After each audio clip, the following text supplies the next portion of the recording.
Good evening, everybody. Welcome to the session Inter-Services Intelligence, Terror, Crime Syndicate, and Influence Operations. Myself, Samadha Jain. I'm a researcher at Indian Researchers Forum. It is my honor to introduce the esteemed speakers for the session, Mr. Yashovardhan Azad, Mr. Harjit Sandhu, Brigadier Kuldip Singh, Mr. Abdullah Baheer, and Mr. Vicky Nanjappa. The session is chaired by Mr. Yashovardhan Azad, who has had a wide variety of experience in national security and governance after nearly 40 years as a career intelligence and law enforcement official. Post retirement, he also served as a Central Information Commissioner, educating appeals under the Federal Right to Information Act, delivering over 8,000 judgments. He belongs to the 1976 batch of the Indian Police Service and served as the police chief of 4 districts and deputy chief of a range, before moving on deputation to the Joint Intelligence Committee, JIC.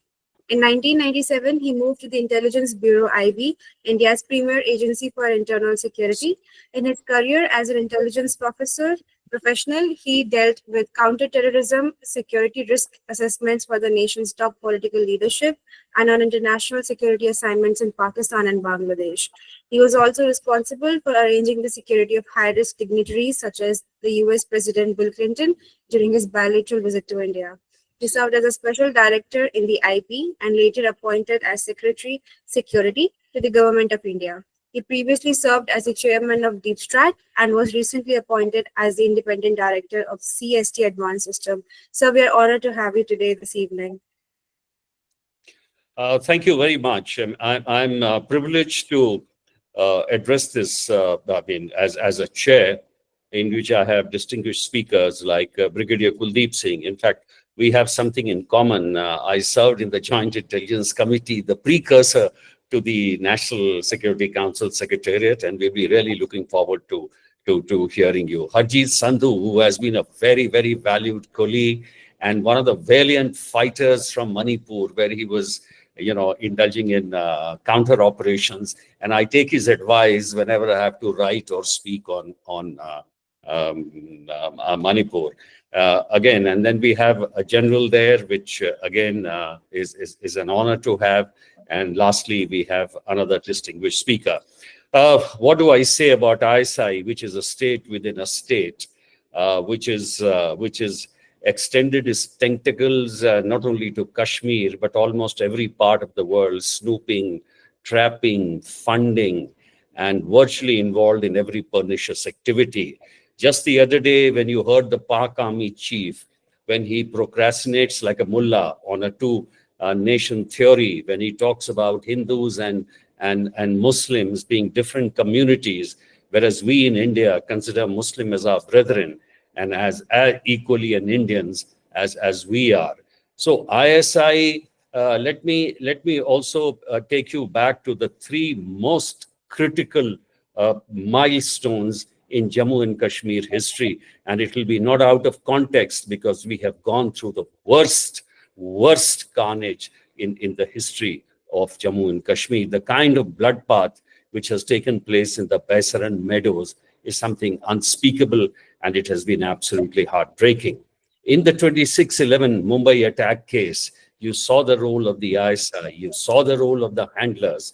Unfortunately, while we were able to kill all those murderers and terrorists on ground in Mumbai and bring one to trial, and a just trial at that, we got this man extradited. We could do it only after 17 years, and that is only to confirm the information which we already have from Headley. Their handlers, whether it is the Lakhvi, whether it is the Amir, whether it is all those Major Iqbal, all these guys are still sitting pretty and breathing free in Pakistan. It won't be out of context to discuss the Baisaran Meadow carnage, where you can easily see that the 2 of them who were from Pakistan, armed with M4 carbine, has considerably upgraded the weaponry and tactics, and the kind of advantage it has over the AK-47s, which we saw only before retirement, and after that, the new technology and new weapons have come in. You would have also heard the Defense Secretary of Pakistan making statement how they were acting as two ICs to the Americans, doing all the plotting, supplying of arms, supplying of money, and doing their backhanded jobs till finally the cuckoo came to roost, and Osama bin Laden was also found in their quarters, in their backyard rather. In the case of I have to mention about the ceasefire agreement, which is only, and I think the Brigadier and General Saab will agree with me when I can say that the ceasefire has only benefited Pakistan because they have been able to move about 70 to 80,000 troops on the Afghan border, and they are having a tense face-off with the Afghan army after the expulsion of nearly 1 lakh Afghans. The other thing is that the heroic battle which the Tehreek-e-Taliban is having with the Pakistan army is bringing them to a lot of woe and grief. A part of the army has been diverted to Balochistan to murder those brave Baluchis. And then, by the way, I hope you're getting all the information from POK, where every day the new descent is occurring in Gilgit-Baltistan, where again the Pak army is employed.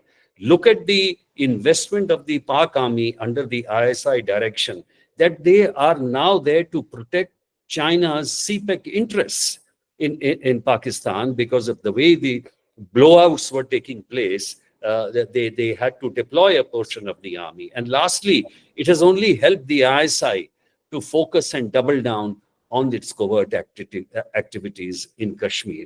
Given all this, if the ex-Pentagon official, you must have read his statement in the papers, he has even asked Pakistan to be declared by the various countries as a rogue state and ISI as a terrorist organization.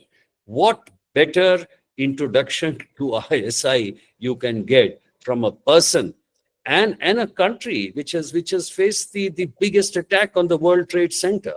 So given this, there are 2 or 3 things which I'll open up before you. After this carnage, what are the options before India? What should we do? Today, still in the public discourse, there are questions being asked, why didn't we retaliate properly after the Mumbai attacks? The other very important thing to think about is that I know the nuclear technology and the nuclear weapon is in unreliable hands. But how long can you be under the blackmail of nuclear threat all the time? And thirdly, if we don't go or don't give a massive thrust or push to our covert activities and counter the ISI, it will be very difficult for us because, in fact, an intelligence overdrive is also needed to wipe out all the, sleeping cells and the terror cells we still have in this country. Mind you, of the kind of support the ISI would have given to this carnage, and which has happened after Asim Arun, that general statement that, we are different communities, and his continuous rant about Kashmir, which is leading to all these kinds of activities. So all in the end, let me only say that ISI is enjoying the real fruits in a Pakistan which is divided into 3 parts. One is, of course, the ISI, which lords over every aspect of the country. The second is the hapless government, which is supposed to be a democratically elected government, but bows down to the ISI. And third are the Pakistani people, against whom we are not at war at all. Given the situation, I think today's talks by the various experts will be extremely useful because we'll be focusing on the rogue element of the Pakistan, that is the ISI.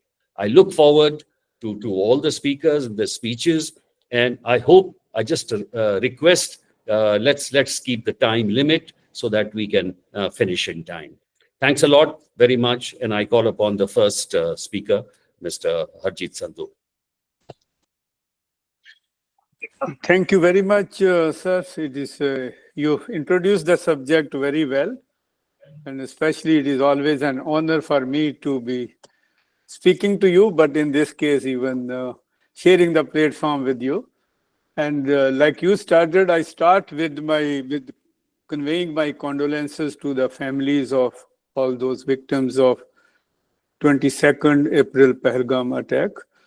I have special association with that area because way back in 1981, I had my 1 month training in that area.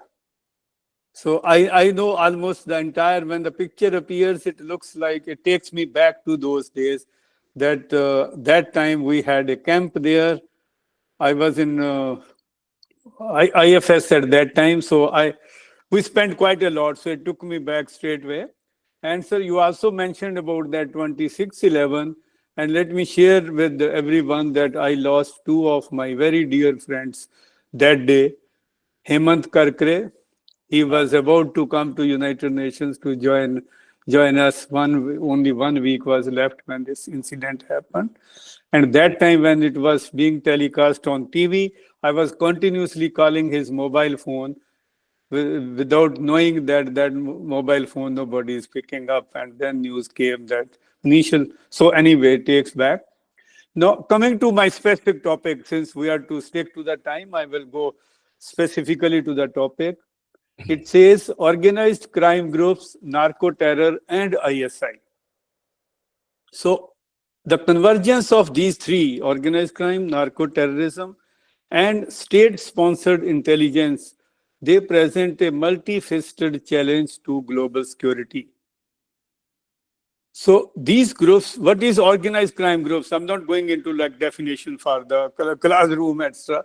But they are structured groups that are involved in illegal activities, having a hierarchical system and having long-term goals. They operate like business houses. They use planning, coordination, everything.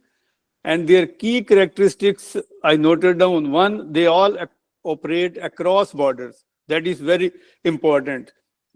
They have transnational operations wherever we take organized crime groups. That is where they are different from underworld, because underworld could be very localized, but organized crime groups are very transnational, and they exploit our legal and jurisdictional gaps and operate across borders. Then they have massive economic power, and they do money laundering, and they clean that dirty money so that dirty money, once clean, can come back into the system. And third, they use corruption and intimidation to make the officials fall in line. So either they win them over, and if they cannot win them over, they threaten them, and with intimidation, they get them. And who are fighting with them? On the other hand, we, the law enforcement, we stop at the frontiers. Why we stop at the frontiers? Just last week, I was discussing here with some high-level official about this ongoing extradition request in Belgium. So I told the main problems why we fail is, one, differences between legal systems. The terminology is different. The duality of criminality is not entered, because they say, no, this is not crime in our area. So difference between legal systems, one. Then clash of bureaucracies. Who gets the credit? Why should I do it? And third, overemphasis on concept of sovereignty. And fourthly, incapacity of some nations to work together with each other to overcome their differences. And these are the four things which these organized crime groups, they exploit. And whenever I have spoken in all my years in international setup about this subject, and I say that we all feel, why can't we cooperate? And everybody says the same thing. Well, my agency fully cooperates with all agencies. Well, at least we try. It is the other guy who screws it up. Everybody says the same.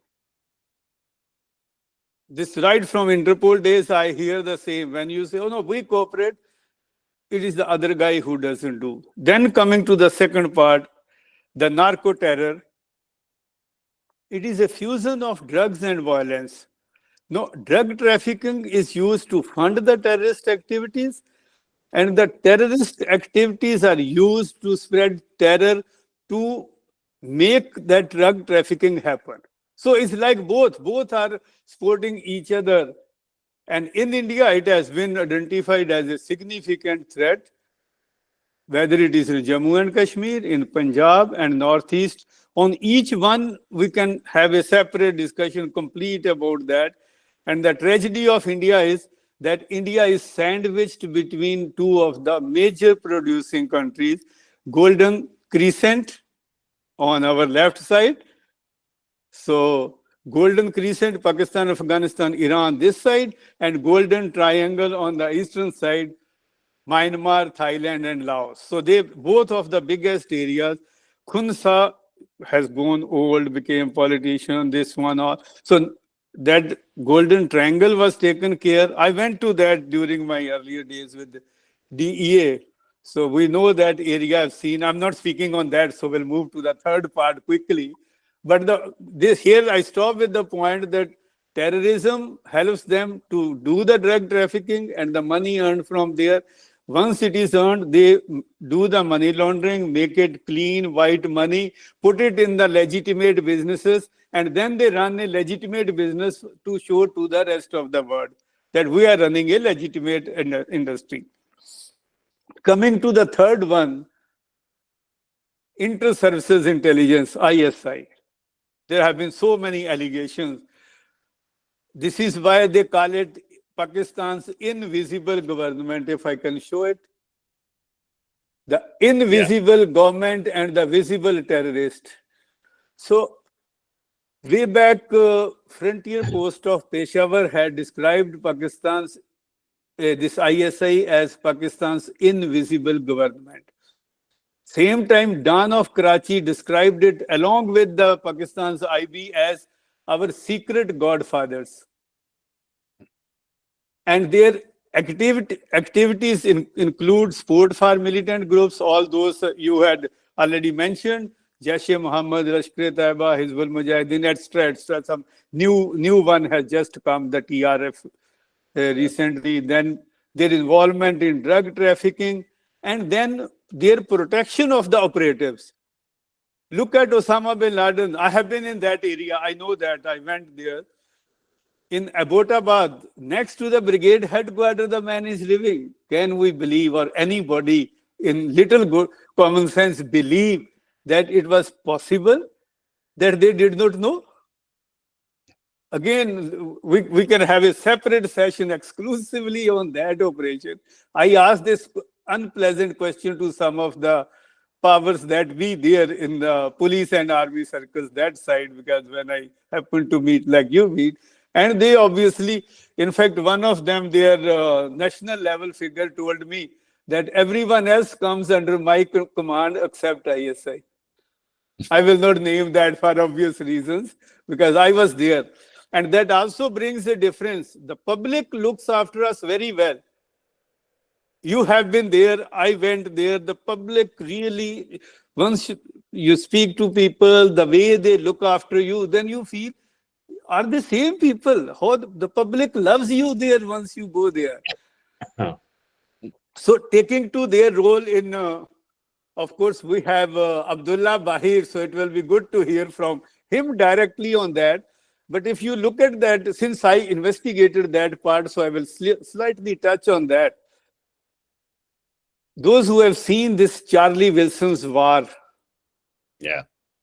will know what I'm going to talk, or those who have by chance read this book, Afghanistan, The Bear Trap, by Mark Adkin and Muhammad Yusuf. Muhammad Yusuf is a former army officer of Pakistan who was taken out, and he is happily living in USA. So this book raises this issue very well, that when this Soviet withdrawal happened in '89, these people were free. Nobody wanted them. They were taken to Peshawar. They were becoming a nuisance. Government was feeding them. They were looking for some opportunity, wherever in the world it comes, and it came in Bosnia, Yugoslavia war. I investigated for 7 years those war crimes of Mujahideen in Bosnia, and also made a presentation on on that title. I had put it that it was from Afghanistan to Peshawar to Bosnia and on the way finally to Iraq. So these people were required. We got, when we raided the house of the president of Bosnia, then we got a letter.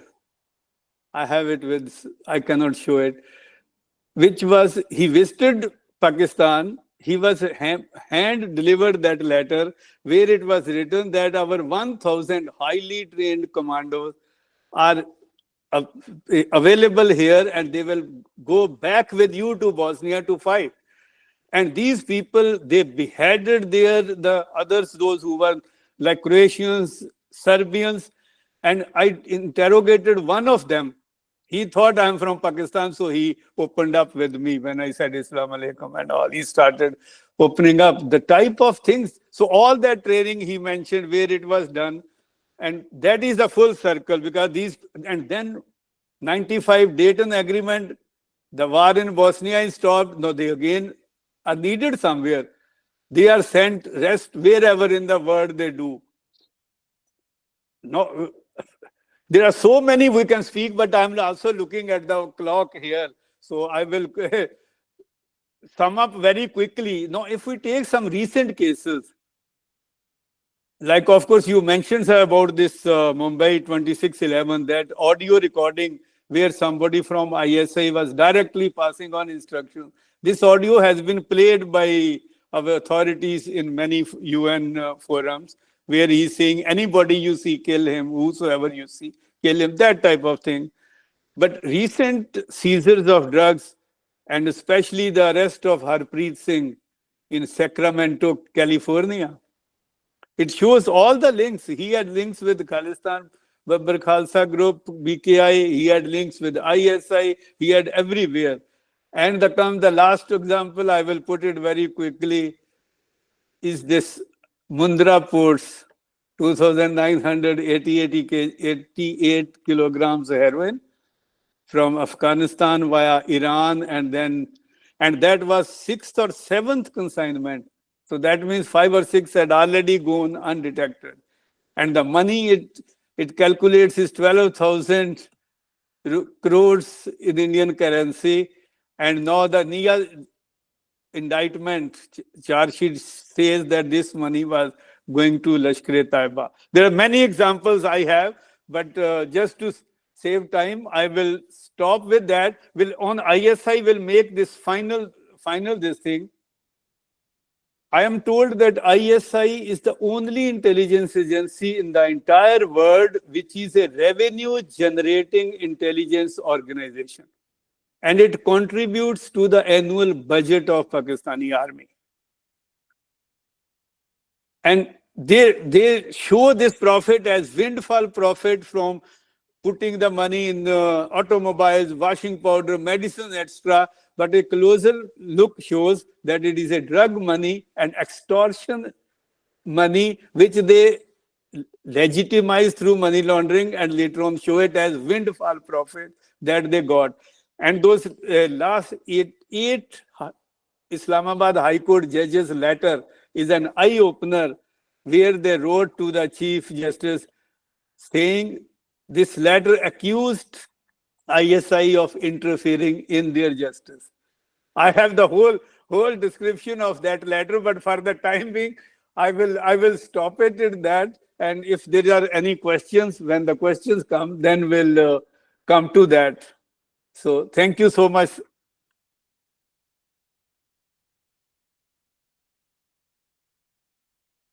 You are mute, sir. Sir, you're on mute. Yeah, thank you, Harjit. ISI is certainly a very productive organization. I mean, productive in its own way, and is adding a lot of value to the Pakistani polity, I must say. Can I request now a distinguished another speaker, Brigadier Kuldip Singh. Kuldip Singh has been Principal Director of the National Security Council Secretariat. Brigadier Kuldip Singh. I don't see him. Samida, is Brigadier there? Sir, just a minute. I'm here, sir. I'm Yes. just starting my presentation. All right.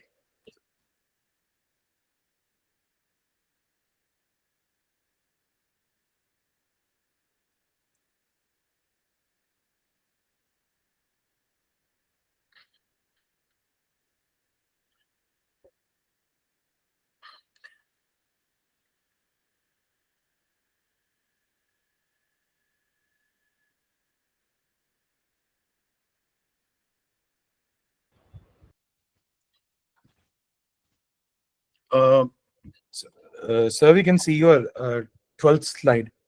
you can see the first slide or which No, one? sir, the 12th slide. This is the 12th. Oh, 1 second. I'll have to close this. Or just point at one. One is there. So there's some problem coming up. So you can share it with us, or else we can present it for you. 1 second. Just let me try once again, fast, quickly. All right, sir. All right. Huh? Mhm. Yeah,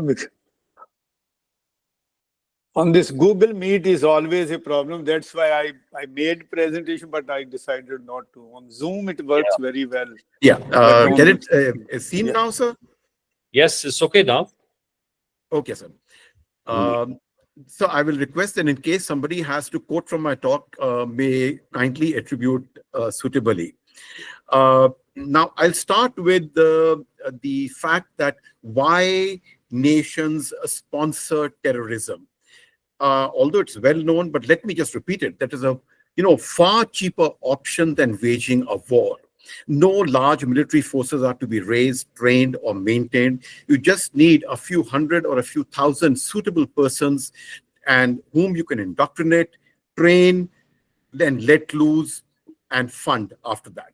Overall cost is just a fraction of funding for raising of what is required for maintaining a fully trained armed forces. And this also allows sponsors of terrorism to deny the involvement through that so-called plausible deniability. And the victim nation has to expend a very disproportionate and inordinate amount of money, intelligence, and security resources to counter that terrorist threat. Now, why is the ISI a rogue organization? I don't consider ISI as a very efficient intelligence agency. I think it is a bad rogue at that. And I don't have much respect even in the rogue category because here is an agency which cannot even manage what is happening within Pakistan. If you look at the turmoil, if you look at a country which has got an agency or a terrorist agency of this size, of this, nature, and it can't even manage what's happening in Pakistan. All it does is create trouble for Pakistan by fingering its neighbors beyond and creating even more problems for Pakistan, which I don't think is a very sensible way of going about the whole thing. So let me just get back to this issue of the ISI's rogue behavior. We are all aware that at partition 1947, it got 17% of the colonial India's revenue stream, but about 33% of the British India's military. So this gave the Pakistan Armed Forces a distinct advantage over the nascent civilian and political administration. But it also inherited a very fractious country with Punjab, Sindh, Balochistan, and that Pata, provincial area, tribal areas, and KPP, that erstwhile NWFP, along with this FATA. Now, some regions harbored very strong autonomous tendencies, with FATA having a very large population of Pashtuns. And those Pashtuns had an aspiration, and they continue to have an aspiration for that Pakhtunistan. So East Pakistan was located across India, across the subcontinent, not easy to manage to send things across, and also had a Bengali Muslim identity.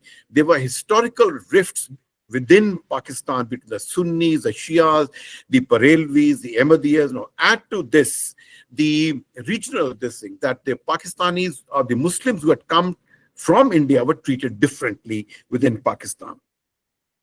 The Pakistani leaders at that time were apprehensive that the representative democracy may empower diverse ethnic and linguistic groups and thereby weaken the centralized authority necessary to build a fledgling country.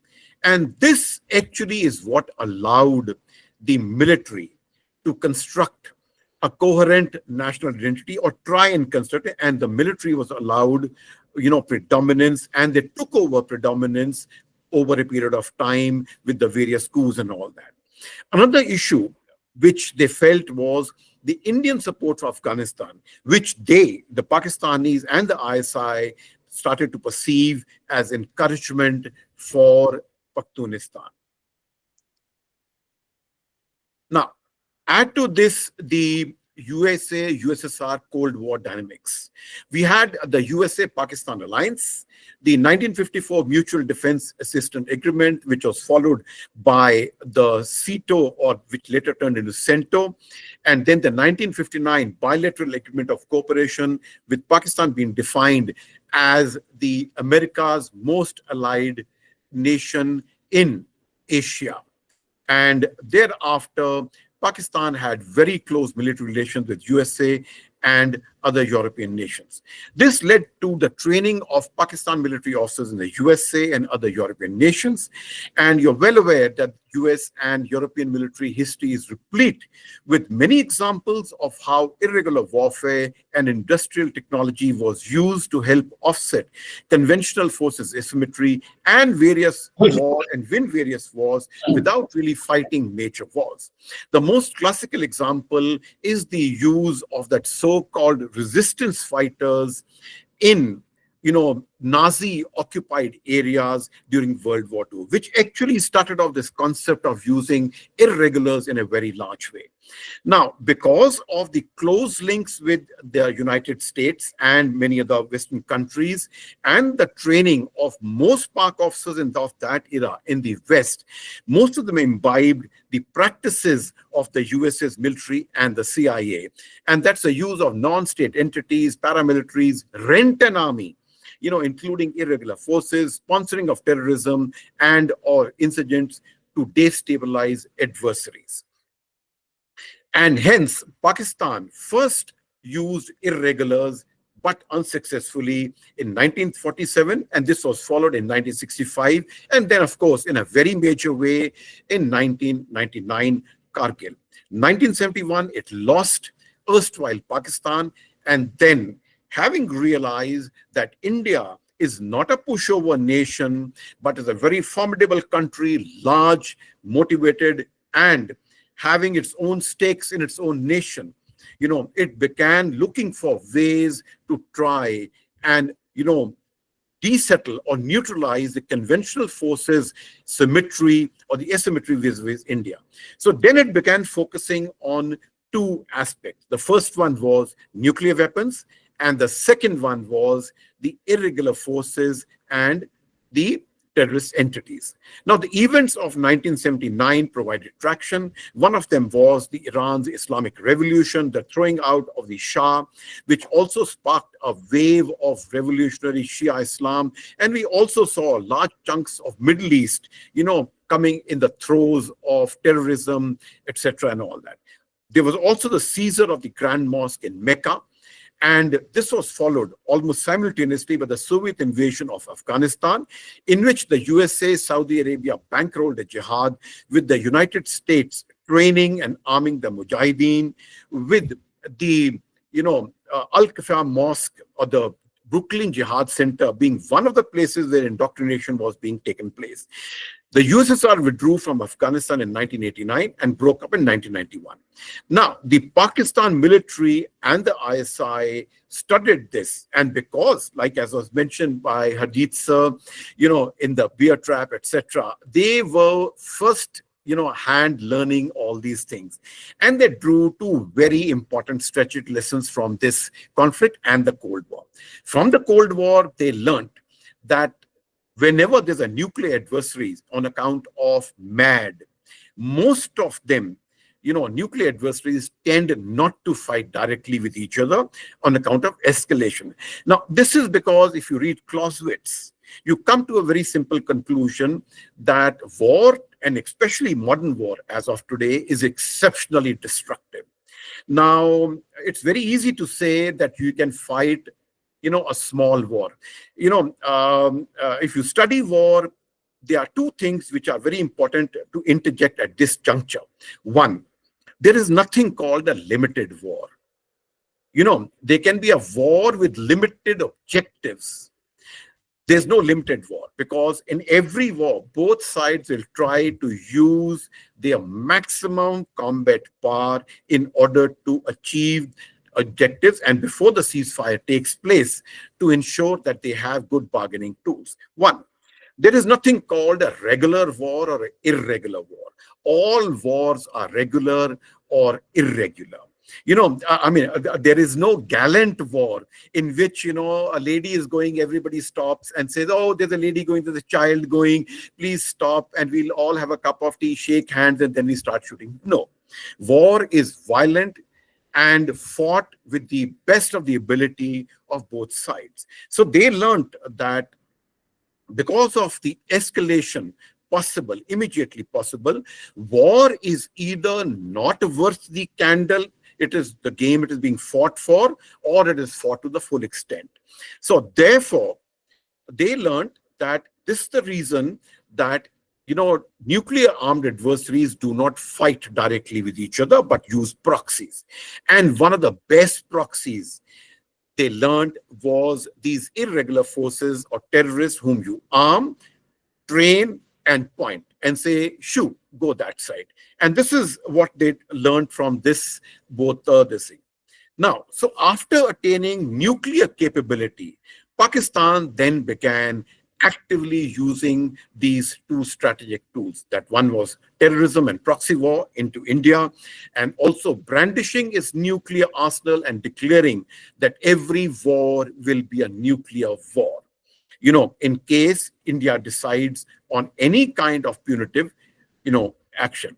Now, let's come down. I do not want to address all spectrums of the terrorist groups that are being used. The LET, which is the main one, I would like to address that. Now, there is a standard categorization of terrorism which you keep talking to people. Everybody goes around saying they are madrasa-bred, brain-dead, religious zealots. Now, this happens because most of us do not investigate issues before forming an opinion. The classical case is the Pahalgam attack.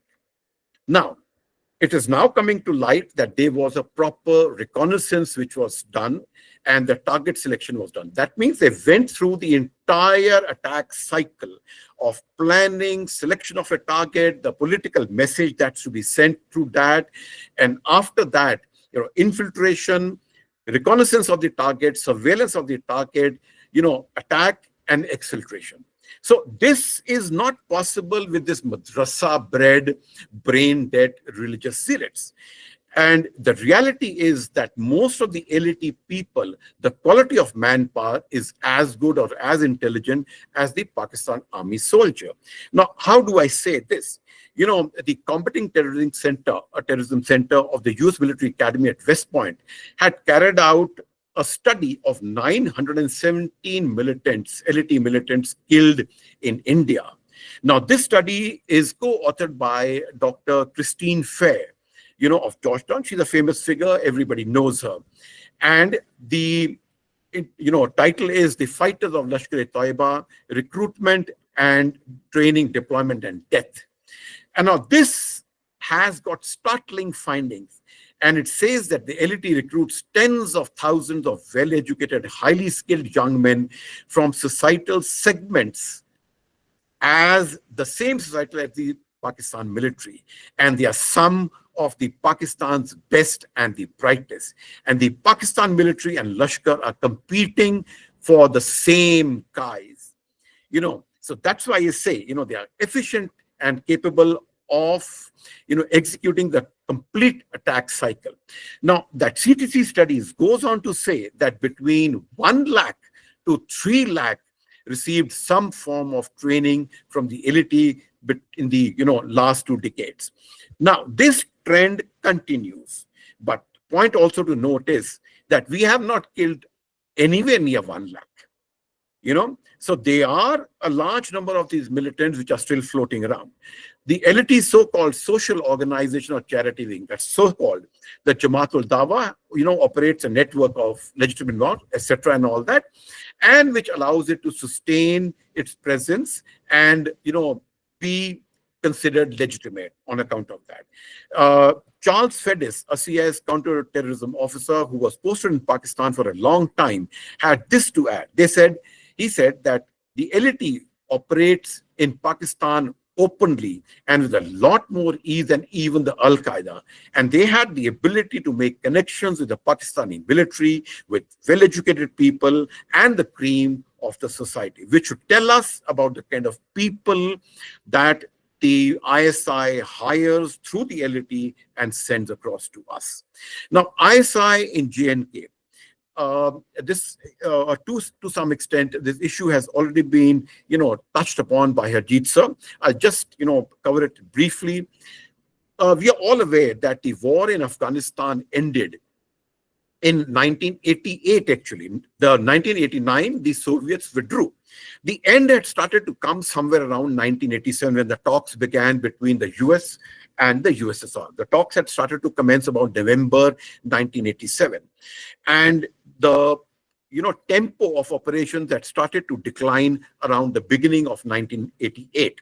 Now, all these well-trained, well-armed Mujahideen, which had been trained including in the United States and Pakistan and other places, they were in abundance in the Afghan theater. Now, there were also a number of well-established training and launch bases in Western Pakistan, including those which were run by so-called the base, which later on became the Al-Qaeda, in the Zawara Mountains, and also in Pakistan, being operated by the precursors of the LET. Now, when the Soviets withdrew, the Americans just abandoned that entire area. So, that entire abandonment happened. The Afghans say we were abandoned, the LET and the Al-Qaeda, and that was one of the reasons, the disenchantment came, and the Pakistanis, everybody said we have been abandoned. And so, especially in the case of Mujahideen, there was that melting of swords into plowshares. They only knew one thing. There was no other settlement. They knew only one thing: how to fight, how to kill.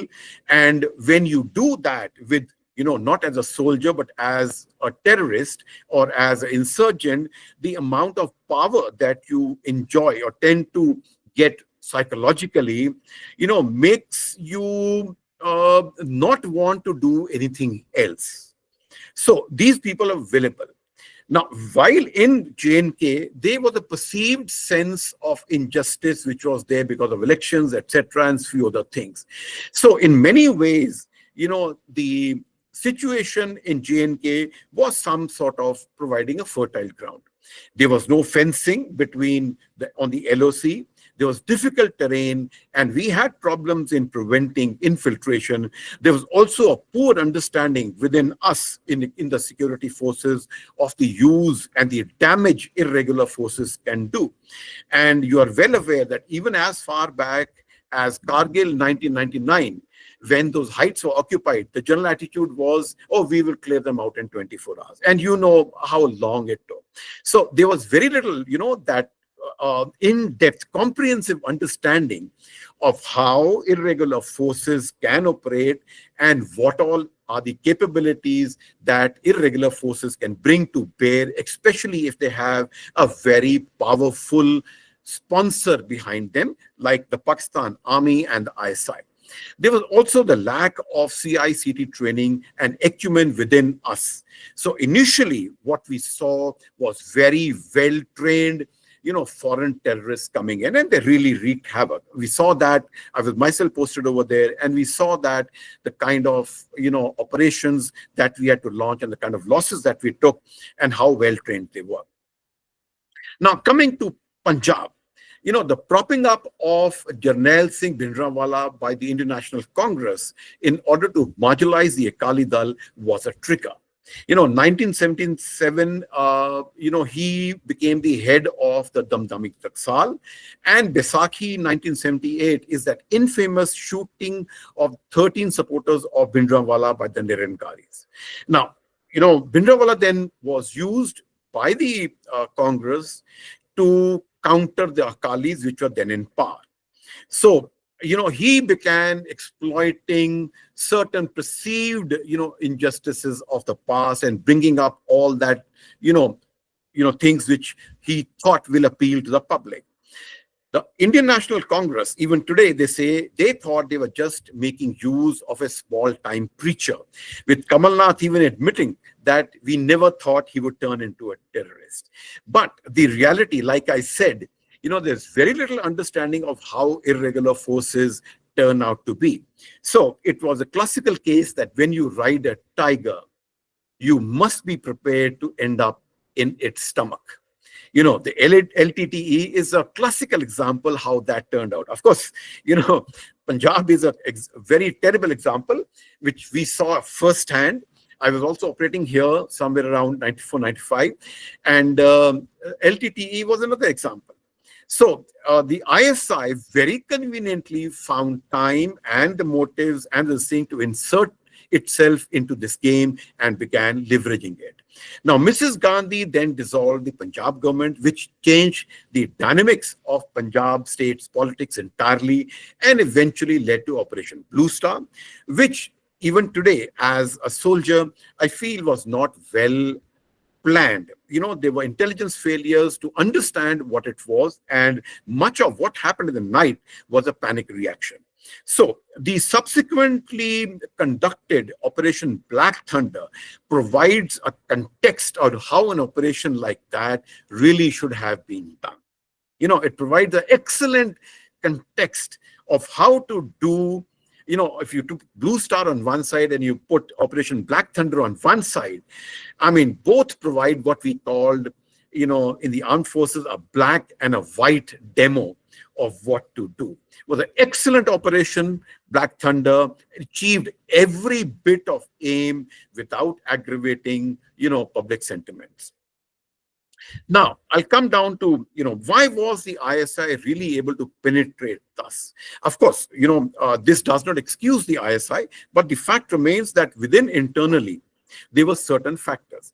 Now, one was our colonial mindset. The police, etc., there's a colonial mindset.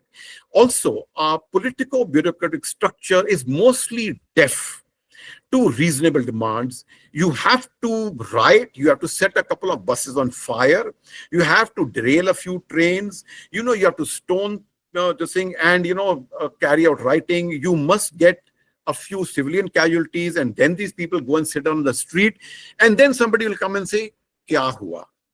To make them listen, this is all you have to do. So the first resort also is often the police and the security. If something goes wrong, they say, Jaake danda maro. There are issues which can be, I don't say resolved, I say addressed politically. If you read that RAND report, on how terrorism ends, which I quoted last time, it very clearly brings out 43% of, groups died because their political demands are met. They died politically. They have very focused demands. Some demands are met, some are not met. 40 were taken out by the police and intelligence services through focused, intelligence-led operations. Why police? Because police stays there. It is known to the people. It knows every person. It knows who's a criminal, who's not a criminal, who's eating, up to the extent of who's eating what and what it is doing. Whereas, only 7% died or were taken out by armed forces. So, it's a blunt tool. So propensity for using blunt instruments for jobs requiring fine surgery is another flaw. And of course, the final one is denial of justice to victims of communal violence. Some seek revenge and some turn into overground workers. Let's say there are 1 lakh people. 99,999 will say, okay, I'm willing to move on. But there'll be one person who will say, look, this has happened to me, I'm not going to take it. And that person alone can, make, a small coterie and wreak havoc. So therefore, these are some of the reasons which I felt were worth it. Now, the other problem is that the tendency to blame Pakistan, China for everything. Yes, nobody is saying that Pakistan, ISI, China are not responsible for any of our wars. But the way I look at it is, that's my view. I may be wrong. I can be corrected. Enemies, Pakistan is not our friend. Right from partition, we have been fighting wars. It's an enemy. It will do what enemies do. Okay. And it is not a benign enemy. With the ISI, it is going to do what it's going to do. And this behavior is not limited only to Pakistan or China. There are many other countries which have been doing very much the same thing from which Pakistan has learned. So constantly blaming Pakistan and China for everything that is going wrong without even looking within is, tantamount to deflecting blames for internal failures and to covering up politically. It is, no lessons are learned. The moment something goes wrong, the first thing we do is blame Pakistan, and the drumbeat start Pakistan on media. Everybody is blaming Pakistan. Okay, fine. How about learning a few lessons? Now, why I'm saying this is, if you look at the United States, during the 2 tenures of President Obama, 144 1-star and above military officers were fired for lapses. 2 major general rank officers were fired for the destruction of aircraft at Bagram Air Base. We seem to have absolutely no accountability. It is business as usual which goes around, and this drumbeat goes on. Pakistan. Yes, it's a rogue nation. We should know by now. For 70 years we've been doing it. Can we get over it and try and address our internal schisms also? The, Pahalgam security failure and the nonsense that's going around on the electronic and social media provides a context, So what's the trend? And is the ground ripe for another intervention of the ISI or some rogue agencies like that? Well, perhaps we need to look at what's happening within, in terms of religious, communal, or political polarization, the deterioration of political discourse. And, it does seem that many segments of a society are at loggerheads with each other. And therefore, I would just like to finish with 3 quotes, which you can read on the screen. The first one is that a great civilization is never conquered from without until it has destroyed itself from within. Are we doing that? I don't know. I leave it to much, more experienced people than me to think about it. India is being prepared for the 21st century, or the balance of the 21st century, by early 20th century adults using 19th century curricula and pre-BC, myths. And of all the passions capable of enslaving man's will and mind, none is more incompatible with reason and liberty than religious fanaticism. So with that, I finish, and I would thank you for listening in and, allowing me this time. Thank you.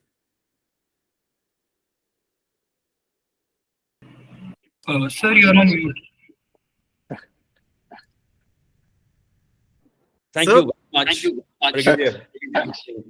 for your speech, and we are greatly enthused and energized by your speech. And this reminds me, the comment which you made on the ISI, that it cannot even manage its own home, and we call it very, very intelligent. I remember sitting in Pakistan in Rawalpindi in the match which was taking place. And since I was the overall security liaison officer, I was sitting with the Punjab IG and Punjab Chief Secretary. And suddenly this man walks up. I think I had helped him getting a ticket or something. So the Punjab IG asked me, he says, Azad sahab, aapne inko ticket dilaya tha? ऐसा ही गए होंगे थे जो साथ में चलते थे. तो मैंने कहा जी हाँ. तो उन्होंने कहा ये तो पूरे खानदान को लेके आ गया है.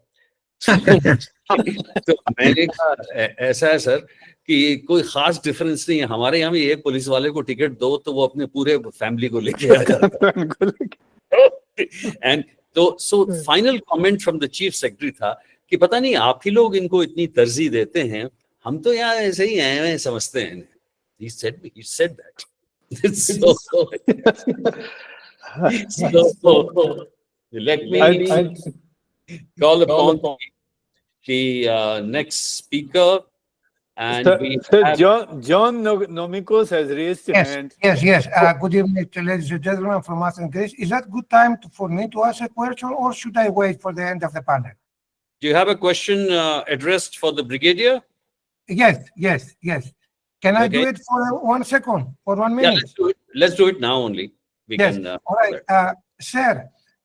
You know, a few days ago, the Wall Street Journal said that Hamas is short of funding, and as we know, in Turkey, Hamas is, logistically and financially supported by the Turkish authorities.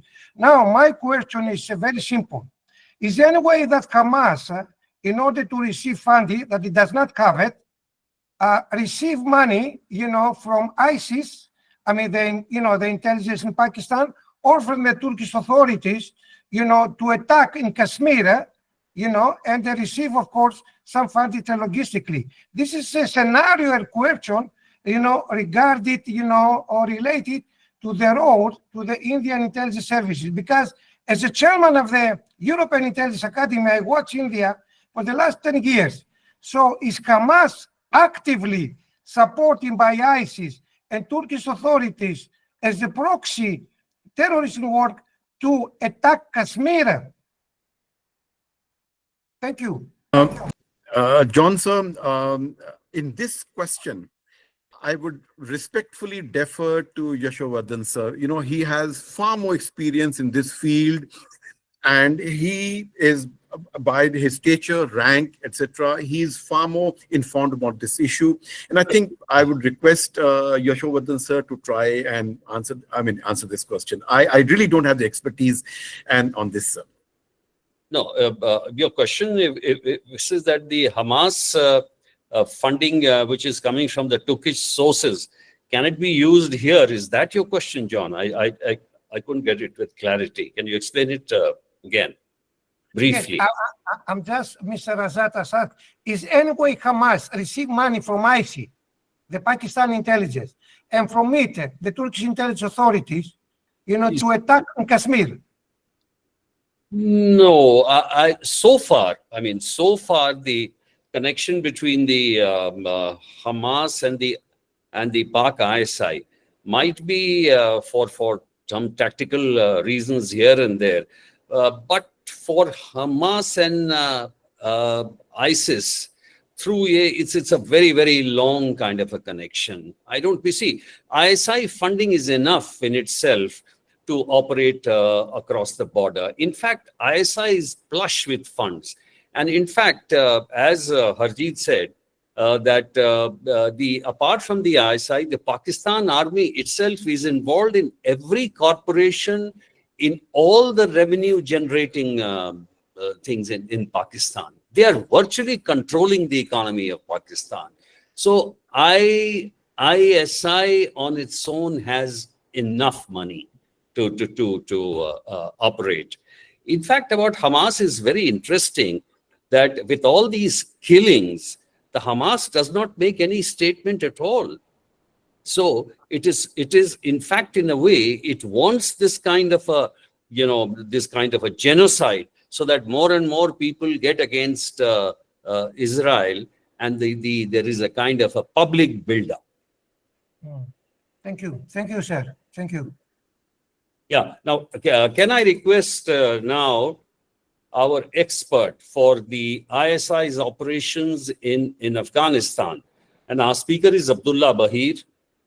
He's an Afghan political activist and also the grandson of former Mujahideen leader Gulbuddin Hekmatyar. Yes, Mr. Abdullah Baheer. Hello, thank you very much. I'm very glad to be sitting amongst such experienced people.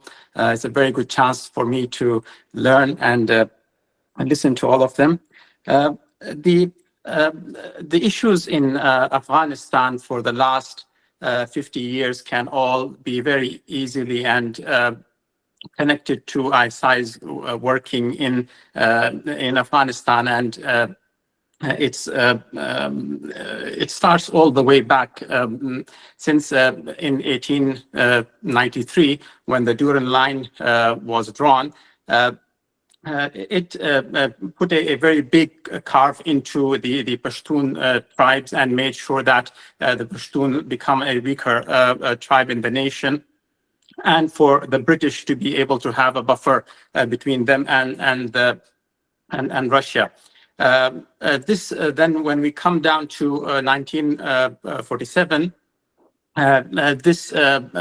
these lands are given to Pakistan, which had nothing to do with these lands. If you have a issue or something between two entities, which in this case was Afghanistan and the British, you cannot have a third entity come in and take over that issue, which is Pakistan in this case. So for Pakistan, as it's always clear, they see Afghanistan as an existential threat. They see Afghanistan as a place where they want to always have control over. They see it as as they call it, the strategic depth policy, where they want to always have Afghanistan under their command, so that when there's a war against India, it is where they can retreat to, which are all extremely bad options for Afghans to live under such policies of the ISI.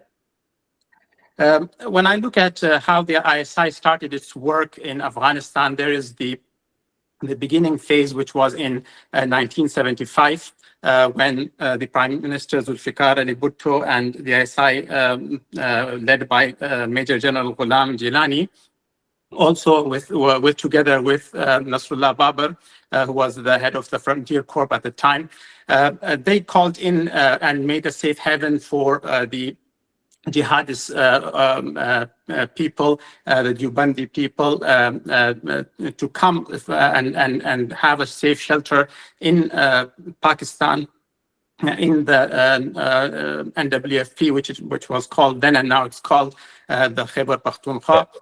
They called them there to train them. They gave them weapons, and then they sent them to do attacks against, at that time, Dawood Khan's democratic government.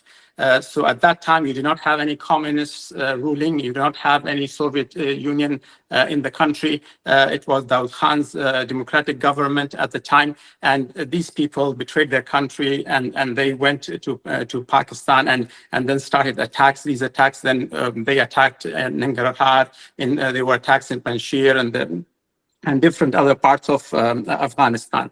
Then when in 1978, the Thor, we call it the Thor Revolution, or the April Revolution, when the Democratic Party of Afghanistan, Khalq, took over, did a coup and took over. And after that, in 1979, when the Soviet Union came, then suddenly ISI found itself in a very good position, because it solidified the already work that they had done with these entities and these Islamist groups, and it solidified and started funneling money from the Arab countries and from America, and suddenly Charlie Wilson's war became extremely profitable for Pakistan. And this included because these people they found a place to be in Pakistan, and they were handled by the ISI. All their needs were met by the ISI, and these needs, from my own experience, being the grandson of Gulbuddin Hekmatyar and the son of his right-hand man since the last 40-50 years, my father, I know how they would operate. They would make sure that these people always need to come back to the headquarters or to the ISI handlers to get things done. They would give them permits for non-custom cars, which they could drive without having to pay the custom for those cars. Those cards would say that this is a, ISI car, and, but the expiry date would be very short, something like 6 months or something. And that would mean that everybody who is issued these cards would always come back to renew, and which means that they would bring all the information back, and then there will be a debate and talking. Every time anyone, for example, my father or any other political figure would have any kind of travels and go to other parts, they would always be called for a meeting, depending on their rank. The same kind of rank people would interview them to understand what is happening and where they're going and how was their meeting with their till to this extent that even if you would go to the Afghan embassy in Islamabad, as soon as you would come out, somebody out of nowhere would come force his hand in your hand and just take you to the side and start asking you questions, and to be that much like shameless way of doing all this, because they knew. Another thing they used to do is that if there would be any political asylum seekers who were opposing to the ideas of Islamic groups, and they would have to take refuge in Pakistan because of the war being more becoming extensive in where they're living. They would be targeted by groups, and especially by my grandfather's group. A very big example of it is that in 1988, Sayyid Bahauddin Majruh, who was from the Millet Afghan Millet Party, who was killed in Peshawar, and it is very on good knowledge I have it that it was done by my grandfather. Yet the ISI would turn a blind eye through if there were any kind of killings happening between Afghans and between these factions or these factions and other Afghans, the ISI would always keep a blind eye to it. We know that in the late 1980s, Najibullah, Dr. Najibullah was trying to reach some kind of agreement, some kind of peace agreement with the Mujahideen, especially with Gulbuddin Hekmatyar, and was willing to give him any kind of part in the government. Yet the ISI would just refuse and would not let him settle. And his famous words were that I'm gonna get out every one of you from there. So these are like some of the even after after the exit of the Soviet Union in the Civil War, they had extreme hand in still funding these groups. We saw that the war on Kabul, almost when there was a civil war in Kabul, almost killed 70,000 Afghans there in Kabul, and these were the same groups that were being fueled by the ISI. Once the ISI saw that these groups were becoming kind of not handleable and they were all becoming a bit independent, they started creating the Taliban. In the 90s, they gathered these people from these different madrasas and put them together, and because of all the knowledge that they had already gained from people like Colonel Imam, who is a very famous figure who had a big hand in the creation of the Mujahideen, and his real name was Brigadier Sultan Amir Tarar, and he was known as Colonel Imam. And he had a very big hand in the creation of the Mujahideen, and then using that knowledge to create the Taliban. He was known to be fighting alongside them. He was known to be there with them all the time, and which tells you how much invested the ISI was with the Taliban. the way fate has it, his death video was launched by the Tehreek-e-Taliban Pakistan. It's a strange change of events. Some of the other things that was done was the hijacking of the in 1999 of the Indian flight IC-814. And this flight was taken to Kandahar, Afghanistan, when the Taliban were ruling there. And the requirements were to release some of the terrorists, and especially Maulana Masood Azhar. And eventually that is exactly what happened. So that is how the Taliban were a tool in the hand of the ISI, just using them any way they wanted. And then we come to the 20-year war, war against the democracy and the presence of the Americans. As we know, that after 9/11, the Americans changed the policy to, as Musharraf would call it, you're with us or you're against us. Musharraf did create a few groups in the army or the ISI, which would go and start collecting and sending, imprisoning people from these parties, which were strongly anti-American people. And but the way the 20-year war was done was to make sure that Afghanistan bleeds slowly.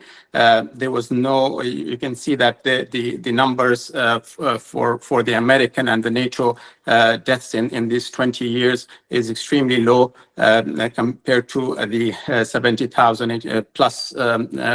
Maybe this is a conservative number, but the 70,000 plus deaths of the military, Afghan military, and the Afghan civilians. Also, one of the main thing that was done was to create tens of thousands of madrasas in KPK, again in Pashtun lands, making sure that this poison is well put in place over there. And these 20,000 plus madrasas became a very big factory for the Taliban, as well as for the Pakistani Talibans or TTP, Tehreek-e-Taliban Pakistan. And once, which, as was said now, has become a very big pain for Pakistan itself. I mean, there are factions of it which are still aligned with the Pakistan ISI, and they are under control. But there are also factions that, after Afghanistan was liberated in their eyes, they now no longer have anywhere else to do their jihad. So they are attacking and fighting against the Pakistan military to bring Sharia law there. I think I'll stop it here. A lot of the points that I was going to talk about were very well covered by people who are much more senior than I am. I'm just very happy to have been in this talk, and I thank you all very much. Thank you very much, Abdullah Saab. And that was a good chronology of the activities of ISI in Afghanistan. Now, I think something which is current, which is burning issue, and which we are discussing every day, is now Bangladesh and what is happening over there. And we have Vicky Nanjappa to speak on that, and the ISI activities. We are very worried about the ISI activities happening in Bangladesh. He will now give us a perspective.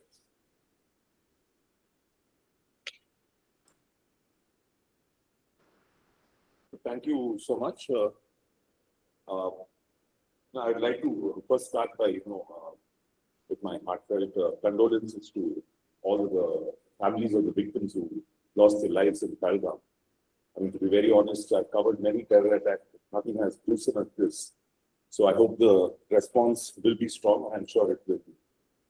And now coming to the topic, sir, of ISI in Bangladesh and the security challenges for India. I mean, this was just an added headache for us, considering we have China on one side and then, Pakistan has been a problem forever. Now, before I get into, these aspects of, the security challenges that lie ahead for India, I think post the Pahalgam attack, the response which we give Pakistan, I mean, should also send a message to Bangladesh. Yes. So, at that time, our response cannot be, weak or measured. I think it really has to be strong. And, we need to have action that can be seen. And, we should not be guessing numbers. It's 200, it's 300, maybe 250 and all that. The thing is, there was that little bit of, that pump in Bangladesh, with Mohammed Yunus taking over and, he giving a free pass to the ISI out there. So Pakistan was absolutely enthused and they wanted a pre-1971 kind of situation in Bangladesh. So at this time, when the whole nation wants a very strong response on Pakistan, we all know that, General Asim Umar is trying to save his face, and that is why he's getting into all these kind of, these kind of tactics. So if we hit them hard, it is automatically going to send a message across to Bangladesh that, this is not the time to meddle, because we are very capable of fighting a war on each front. And we wouldn't want a war definitely with Bangladesh out there, and we would want better relations. Now, the problem is what has happened in the Bangladesh, what I've been trying to see is that it was a students' protest. They got Sheikh Hasina out. And then at the end of it, you look like it was all a Jamaat propaganda at the end of it. A Jamaat propaganda. And Jamaat is a slave of the ISI Pakistan at the end of it. So the persecution of the minorities and the kind of free pass that Mohammed Yunus has given Bangladesh, like, easing the visa norms, opening up the water routes. So, it's just a free pass. I don't know, it's like a terrorist can walk into Bangladesh without, proper visa checks. Their vessels can come into Bangladesh waters. There have been reports, arms and ammunition have been sent out there. And, all sort of other kind of contraband, narcotics and things like that. So the security challenges, if I would say for India, is that the Northeast is something that we managed to, control with a great deal of difficulty and, managed to get some amount of semblance out there until this whole Manipur violence happened. So when the situation is this precarious out there, and we have problems with China and then there are problems in Myanmar, that kind of poses a big challenge for us on that very, very sensitive border, which we had managed to secure to a large extent. There were infiltrations, the illegal immigration problem, the crisis which we were facing. So to begin with, to ensure that there is no, some kind of, the first, I think the priority needs to be to stop infiltration at every level out there and make sure that, the bordering districts are not in favor of these Bangladeshis coming here under the guise of, being illegal immigrants and then, undertaking terror activities. So that is going to be an irritant for us all the time. And the ISI, I feel that, would try and use the situation. I mean, they are clout in Bangladesh today to keep our forces distracted on one hand while they, carry out their tricks out here on the, along the LOC. That is one part of it. So border security, I think, will be of paramount importance now, and there cannot be any kind of lapses. Now, there were reports that came out 3 days back that, the Pakistan may attempt fresh terror attacks inside India using Bangladesh soil. That is a challenge. I'm not saying this is something new that has come. Groups like Harjit and, this Jamaat-e-Islami, all these groups which have been banned in India are after all, backed by ISI, and they have, had, carried out a certain amount of terror attacks here. But now, ISI has got an official presence out there, and that is why we need to be a little more careful, because Mohammed Yunus is just, welcoming them with open arms. I mean, he's actually playing to a very radical ideology rather than, trying to, look out for his country. And 2 weeks back, some suspicious radio signals that were picked up from Bangladesh. I mean, that hits at an ISI backplot. And these signals, which our Indian agencies picked up, people were speaking in Urdu, Arabic, and Bengali also. Okay. So we are very alert on that border at the moment. That is right. But that cannot, I mean, ISI, I would at the moment say that in this current situation, that things are so tense between the two countries following the recent Pahalgam attack, I would see that ISI would try and, needle us along the India-Bangladesh border so that, they can carry out their activities out there. So going forward, the security challenges are immense. I mean, we have a brand new problem again on another border, especially when we have, Pakistan to deal with along the line of control. And I would also say that, we should not stop talking with Bangladesh. We should, make every attempt on diplomatic channels also, not to try and get very aggressive while also trying to guard the border. See, this has, Bangladesh has, it's become like, I mean, what would I say? I mean, it was like a walk-in for them, after Mohammad Yunus came to power, and they managed to get their way through. In fact, a couple of days back, there was a delegation in Bangladesh again meeting with the leadership and this one. I think the right time now, I mean, I think what I get a sense of is that the Bangladesh army chief doesn't seem to be on the same page with the administration out there. And I think that is why the situation is a little more saner now. And we need to engage these people much more, the people who are on our side, and also make sure that people from our side, especially in states, like the northeastern states or even in Bengal, that, the people are not siding with people from across the border and, helping with the infiltration, all these things. The current security challenge, which I would see, and then Mohammad Yunus' statement in China where he's, offered China space so that, he says that the chicken neck is landlocked, so, you can come and operate out here. We need to be very cautious of all these things which are happening in Bangladesh. But currently, what I would say is that there has to be a very, very strong message that is sent across so that, there is not too much of ISI meddling. And I don't think it should be, I mean, I would say that, I mean, we did something like this or we killed these 4 terrorists. This is not the time to, have these smaller actions. It has to be a message when we hit Pakistan to avenge the Pahalgam attacks. A loud message has to go out to Dhaka as well, is that there is no messing with this country out here now. So in terms of security challenges, I think it is challenging. I would definitely say it is not. It was always challenging, but now with ISI there with Mohammad Yunus welcoming them with open arms and opening up every possible channel, making the movement so easier. I think currently the biggest security challenge is for the Northeast as well as West Bengal out there, and our security forces would do well to ensure that there are no infiltrations, because this infiltration issue goes back a long way. Because when Bangladesh was liberated, it was at that time that the research analysts wing, they carried out a kind of a study out there, and they realized that the whole idea now was to, that Bangladesh is gone, so let's BGFI and Jamaat-e-Islami got into a program where together they decided that now war is not an option, we've lost the war. So infiltrations, illegal infiltrations is an option. So that you infiltrate so many people into parts of Assam or Bengal and things like that, and start changing the whole demographics of the place. And when these demographics changes, there are going to be communal clashes, the local population is going to be upset that the jobs are lost, or the land has been snatched away, all these things. So immediately, if you ask me what are the security challenges, one, infiltration, one is counterfeiting, other one is narcotic smuggling, and then again is supply of illegal arms, which would come in from Pakistan and then try to enter our borders in the north. So these would be the immediate security challenges for us.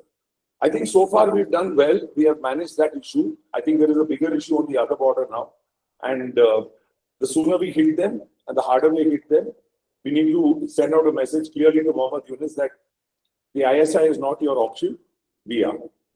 So that's what I would have to say, sir. Thank you. Nanjappa. Your analysis very suspect and very and with great clarity you spoke about the strong message which is required. Yet talk should always be on. We should put an end to infiltration.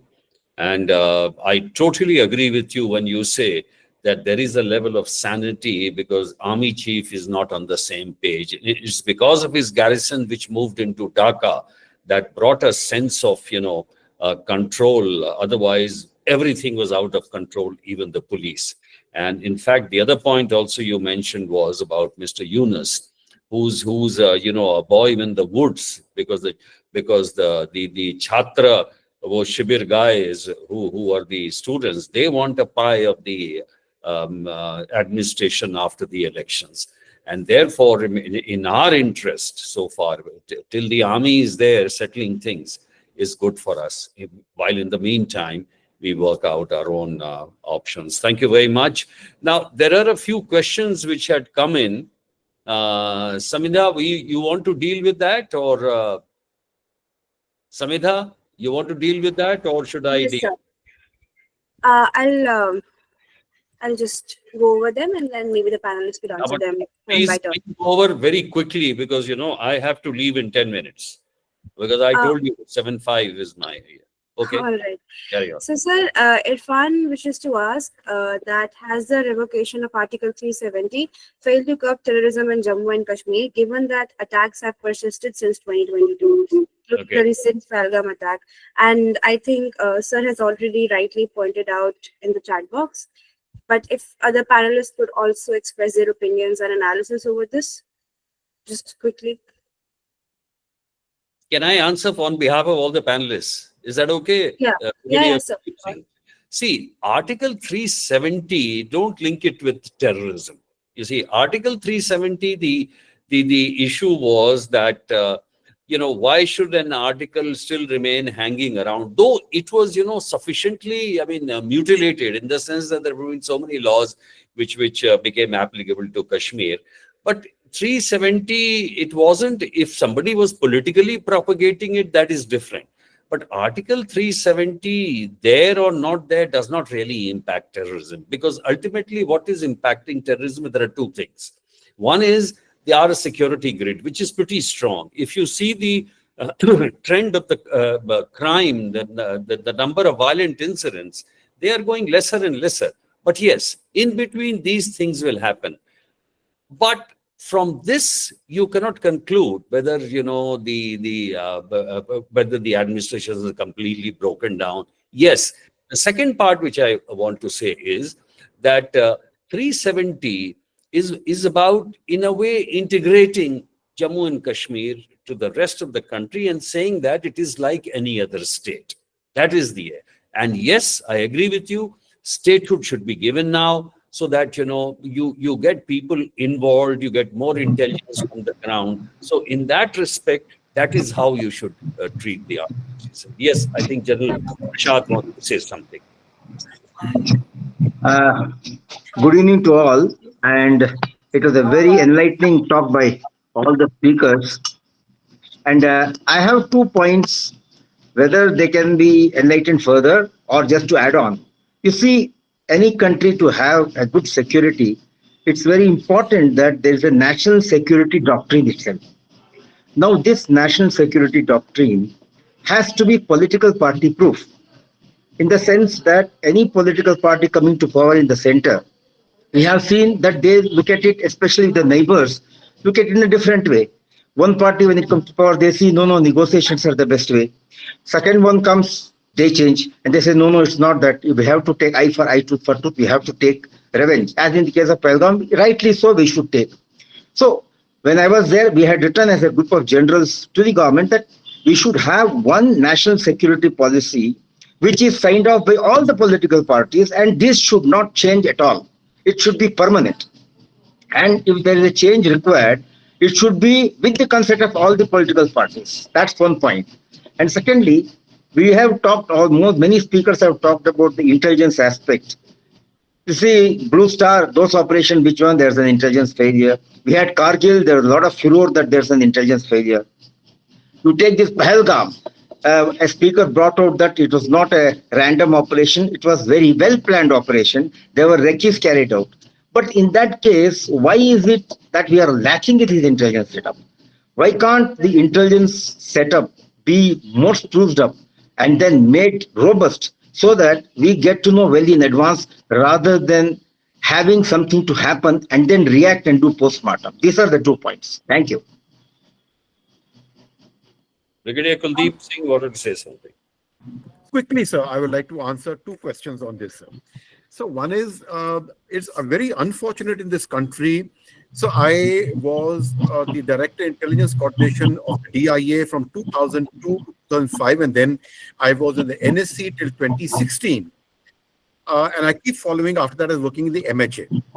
It is sad for the country that the hundreds of, terrorist attacks that have been thwarted by the intelligence and the security forces combined grid are never celebrated.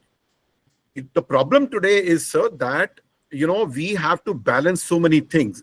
People who are operating there, you want normalcy to be shown, you don't want, and in your face, nobody will get through. Even the tourists who are there have to be frisked. You don't want all that. Now, when you, and then, there are the fence is porous, not porous really. I mean, it's not all that porous, but, 1 or 2 people will get through. Now, like I said, sir, we are not dealing with these dunderheads. They're very highly trained people who are coming in. So you will get an attack and they will slip through.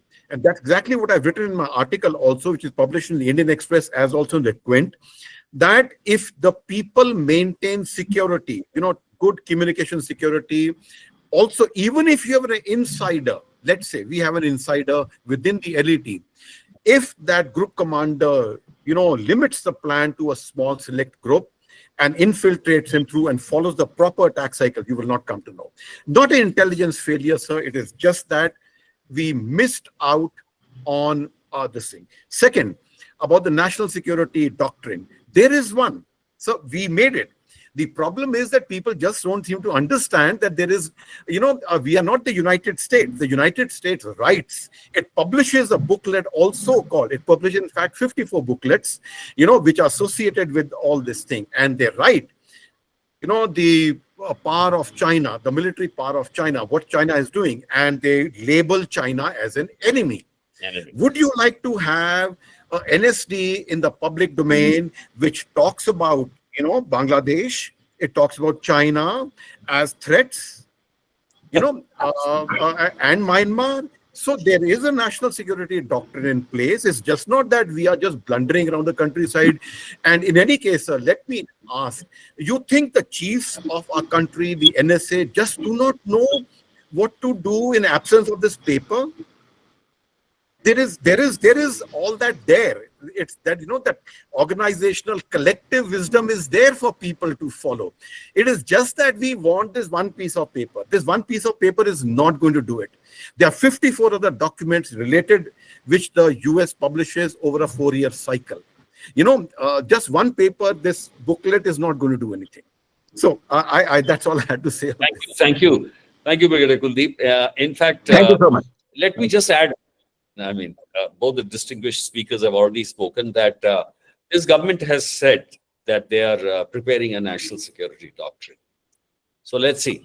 Yeah. There are a lot of difficulties in security doctrine, and General Prasad has rightly said that the political parties have different views, and our domestic compulsions are there, which result in our foreign policy also, and so many other issues. So that's one of the reasons why it's not there. I hope the national security doctrine, which is being prepared, is after deliberations with the various parties, because at least on some security issues, we should all be one. Yes, Samida, jaldi karo. Sir, do we have time for another question? I don't think we have time. Do we need any more questions? I think the speakers were so good and with such clarity. Let's say that. Also, you can go ahead, and if there are some other questions, we can. Sure. Yeah, if there are no more questions. Other panelists, and Brigadier Kuldip, and of course, Major General Prasad. He's not on the panel, but he could also chip in there, and at least I'll take leave. Sir. Bye. I all, will on some other. all the best, because we should not deny people question, and Yes, I agree. gathering all of us together at one platform is not that Okay. easy, because we have, some of us are quite busy. So That nice seeing you, sir. So we will continue. Sure. Yeah. Okay, Samida, you. So, Brigadier Sir, I Kuldip, will myself you have a- take over his role, or should I take over? I think Harjit Sandhu sir can take over the session chair. Okay, thank you very much. Thank you. Okay, sir. Samida, go ahead. So let's. Sir, I myself have a question. Since we all talk about Falgam in quite detail, we have noticed that there's been a lot of involvement with foreign dignitaries. There are a lot of meetings taking place, high-level meetings. Sir, also we understand that the world and we Indians ourselves, we do not expect just another surgical strike, because we feel that surgical strikes do not put an end to it.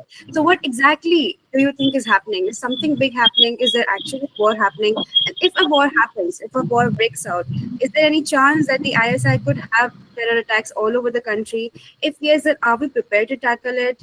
And if this hypothetical war does take place, does China have any involvement in it? And what do you think China could do during the war? Okay, I'll try to answer that, bit by bit. Yeah. One, I don't think so. There will be a war. The problem of India is we have not fought a war. We have not fought a full-fledged war, like Second World War.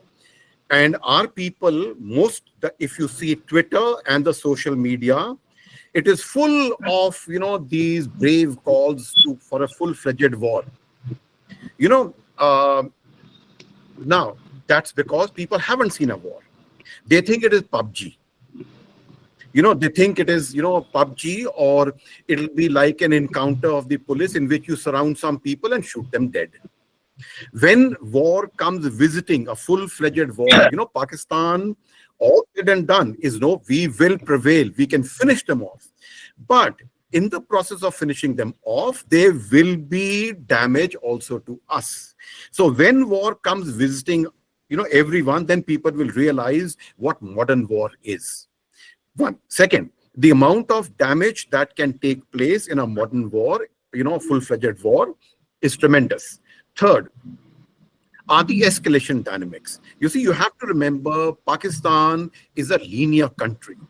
And the depth that it has, the moment you cross Lahore, you are in the core of Pakistan. Am I making that clear? It's a linear, unlike India. India is a vast country. The moment you cross or come in line with Lahore, let's say between Rawalpindi and, okay, let me put it this way. The moment you cross that highway, which is linking Islamabad, Lahore, Kasur, and Fort Abbas, the moment you cross that line, you are in the heartland of Pakistan. Okay, and that is what they say is their nuclear threshold line. And it should be, because the moment you're in the heartland of Pakistan, you have, gone past some of their major cities.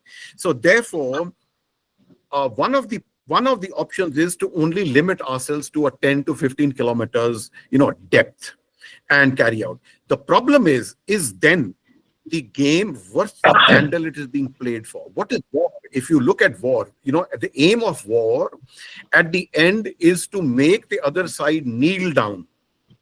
Throw them a piece of paper and say, sign here, sign here, sign here. Now, get up and go out of the room. That is the aim of war. The eventual aim of war. War is not just fought, to an inconclusive end. That, you suffer damage and we suffer damage, and then you say, acha, tum apne ghar chale jao, hum apne ghar aa jayenge. No. And we will have more soldiers. No, it's not that way. There has to be a conclusion, a conclusive war. So one is that. So either we should be willing, the nation, to fight a conclusive war with all its implications, and also think if the world is going to let us go that limit. The other is, what are the options? Well, I don't think so we should even dwell upon the options. So one of the problems that happened, I was in the National Security Council and I dealt with 2611 personally at that time, the behest of the NSA. What was the problem? One of the main problems, I will just tell you one of the problems because much of that is still classified. What happened during the meetings and all that.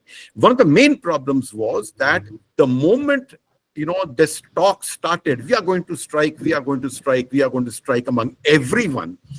The Pakistan side started deploying. Surprise was first. And surprise, I must tell you, is one of the primary elements or principles of war.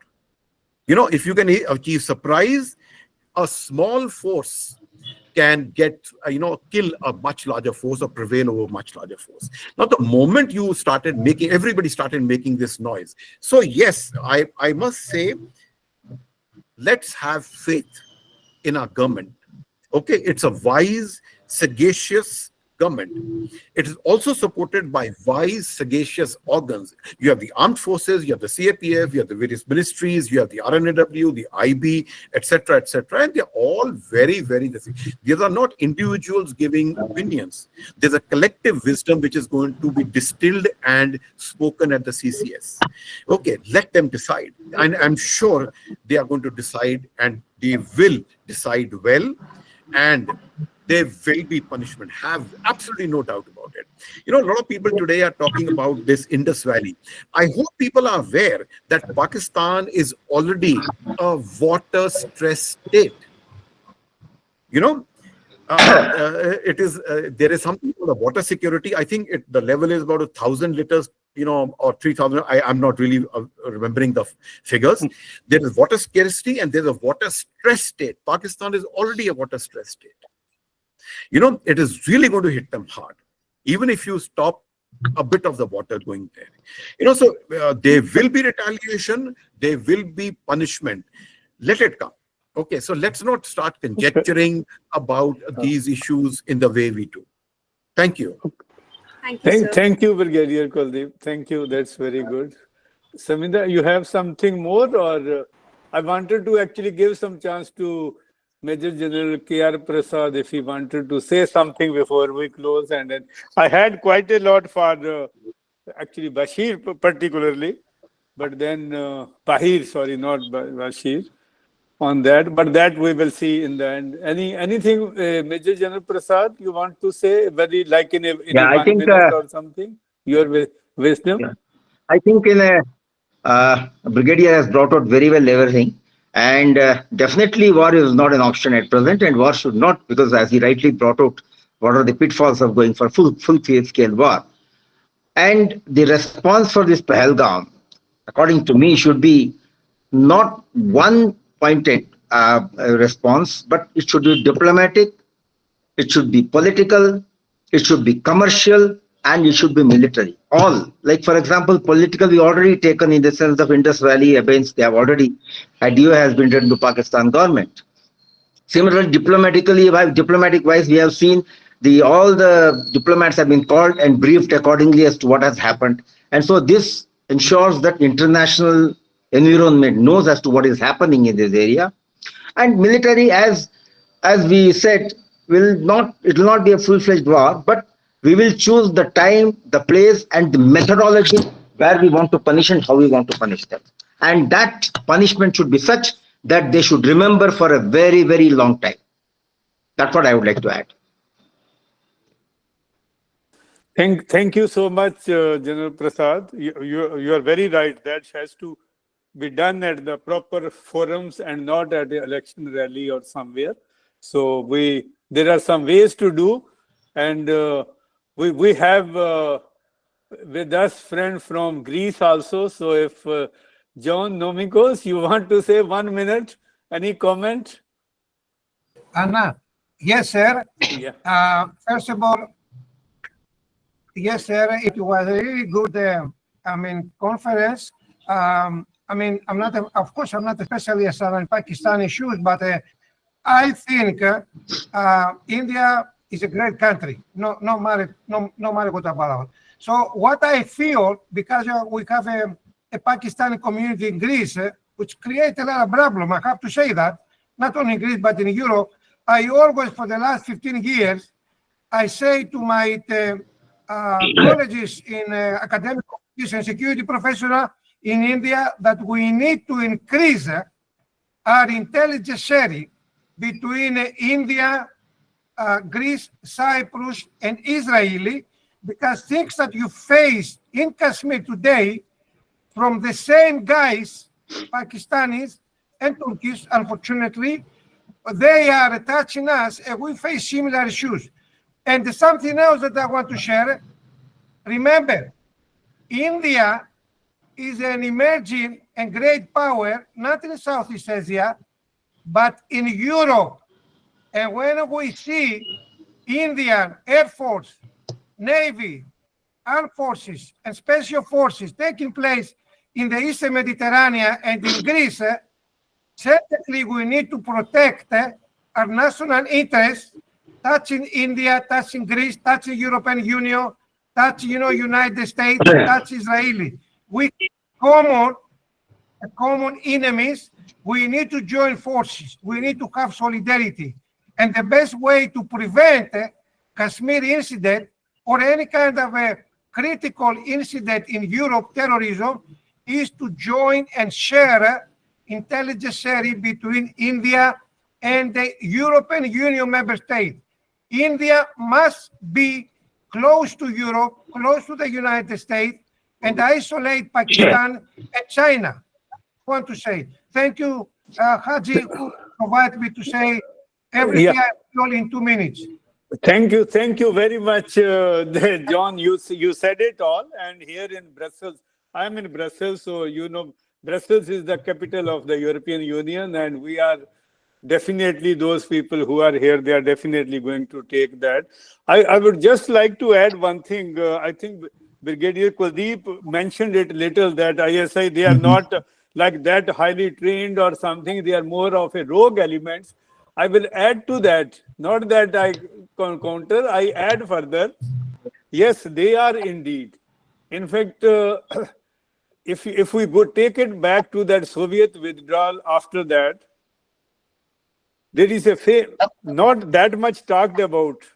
The letter written by Edward Shevardnadze, who was then foreign minister of the combined USSR, he had written this letter to US government authorities saying that we are withdrawing, like when phased out, that 6 months time period was given, we need security and all that, we will be going by all that road. I have been to those Kabul and Kandahar, so I know some of those areas.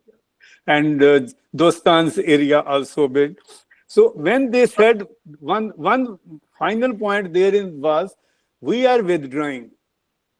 When we withdraw, it will be a total chaos, because that famous Peshawar 7, those 7 groups of Mujahideens, you call it, or whatever, those 7 groups, one of those groups was led by Baheer's grandfather, Gulbuddin Hekmatyar, and then others, Dostan, and one was, like they all had, I don't want to name 7 to take time.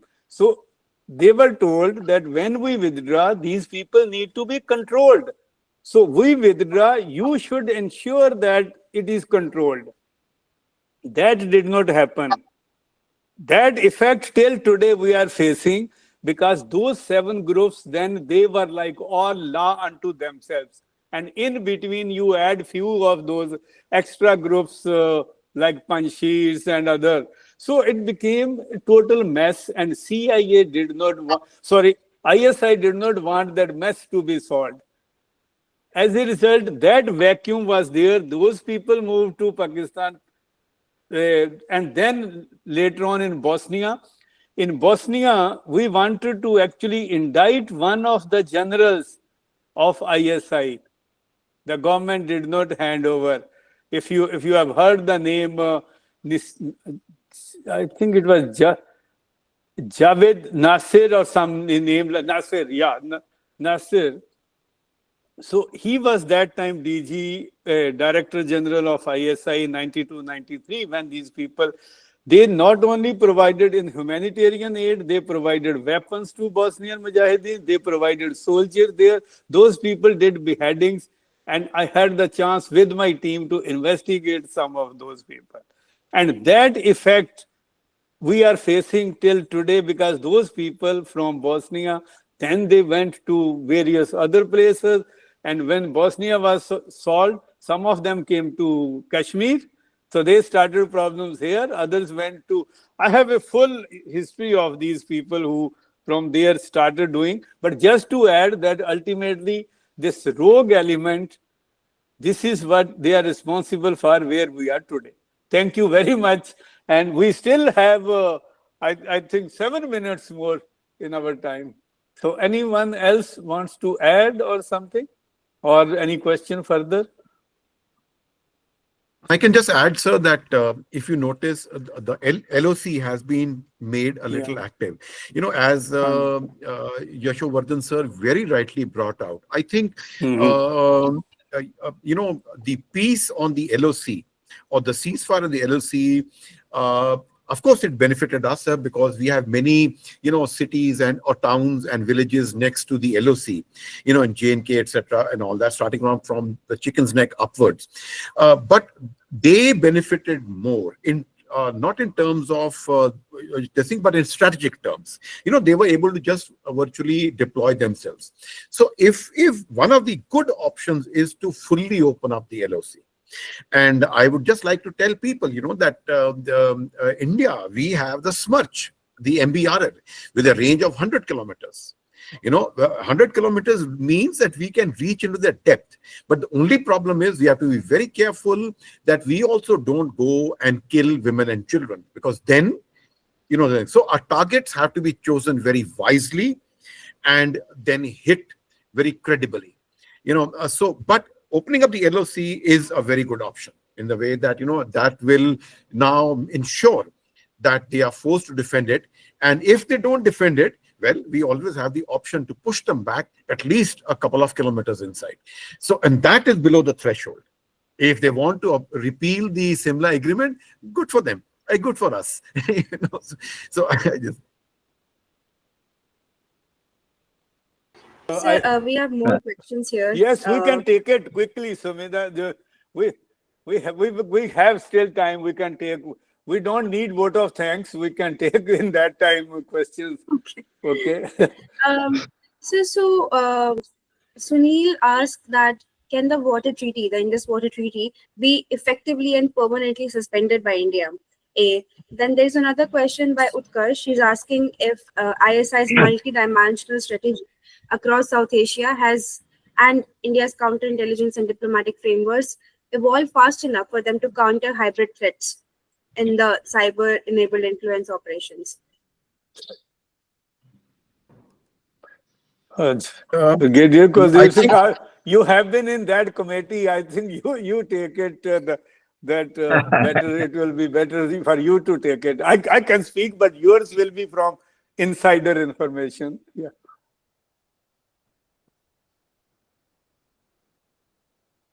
Did you say me, sir? Yes, definitely for you, because you're this. Okay, let me start you. Let me start you. You know, on this water treaty, no, I as sitting here outside. Of course, I still have there. I have Indian passport. I'm very much there. I have faced Khalistan, the Khalistanis directly. I have the honor of having 2 love letters from Khalistan Liberation Force. Gurjan Singh, Budh Singh Walas had a lot of those things. So I know how it is there. But on the Indus Water Treaty, you know, one thing is impact on Pakistan. But the first point is it enforceable? Can we do it? That is a technical point. Because technically, when you stop water, I'm not a technical expert on hydraulics and all, there will be some impact of that where that water goes. So we have to keep that also in mind, that can we, first, are we able to stop it? Second, if it is stopped, what it will be? I do not want to dwell on that. I just raised this issue. This issue is also there. Over to you now, Brigadier Kuldip Singh. So I'd just like to start with saying that way back when General Musharraf, now deceased, thankfully, you know, was I don't mean in disrespect, but from my perspective, so when he was a major or a lieutenant colonel, he did a course in the UK Staff College. Do you know what his dissertation was, sir? His dissertation was about the next war with India, next major war with India. And it was about, the entire thing was that the war will be over water. Now, in many ways, yes, sir, this is around the time we had, managed to secure Siachen, as was rightfully ours. And it's just after that, that he gave the dissertation, the next war will be over water. And, in a way, it is perhaps, what they say, be careful what you wish for. It may come true, So, so I think you're absolutely right, sir. Right now, perhaps we don't have, immediately we don't have this thing, and maybe it'll be difficult to this thing. But my way of looking at it is, sir, I would just like to, recall what Neville Chamberlain once said: "If with gentlemen I will reason, with rogues I'll be a scoundrel." So let's not abrogate the treaty, but there are many other ways to ensure water doesn't go. So you behave, we behave. I mean, the game, sir, you cannot have a match being played in which one side plays by the rules, the other side does not play by the rules. So, I mean, that's all I would like to say on this issue, sir. Okay, thank you. Thank you very much. And as they say that there are good, bad, and ugly people everywhere. So is on all the sides. So there are some issues. So any last one, Samida? So there's one on government zero terrorism, zero tolerance policy towards terrorism. And the person, Irfan, he's asking if the government has had that strategy and that policy, how is it that the attacks actually happened? Were we not guarded enough? Did we have any gaps with intelligence? Why did it happen? I can take that in the beginning. One, all these words are only catchy phrases whenever we use the word zero tolerance for anything. We have zero tolerance for so many things in the United Nations. We have zero tolerance for sexual exploitation and abuse. We have zero tolerance for sexual harassment. We have zero tolerance for corruption and fraud. All these things are happening. Otherwise, I won't be having my job. Because that is what I investigate. And before that, I was investigating these war crimes and international terrorism. So we cannot have zero tolerance for anything. Like look at assassination of Hariri. I had the chance to investigate Hezbollah in that case. I won't touch on the details of that at all. So we having a policy, same thing back home. We say zero tolerance for terrorism. Can we? Because we have to play by the books, whereas those people do not play by the rules. We play by rules. They can choose their target. You put where they will always find a softer underbelly somewhere, or some softer target, if we put it that way. They will find a softer target. But in this case, I will leave that post-mortem for those experts there currently to do it, because we have seen in Manipur, we have seen so many times. And I wrote once and even spoke also that whenever a major ambush happened, I have faced a lot of saved people in Manipur. Lieutenant General Shokin Chauhan, he was a young major when I was SP in Ukhrul.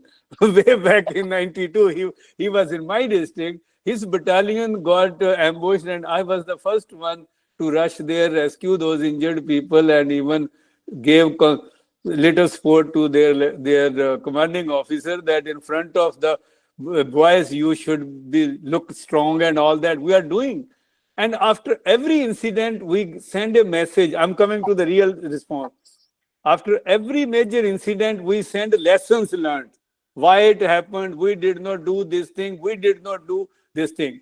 After that happened a case where commanding officer, 2 IC and adjutant, all three died in one ambush.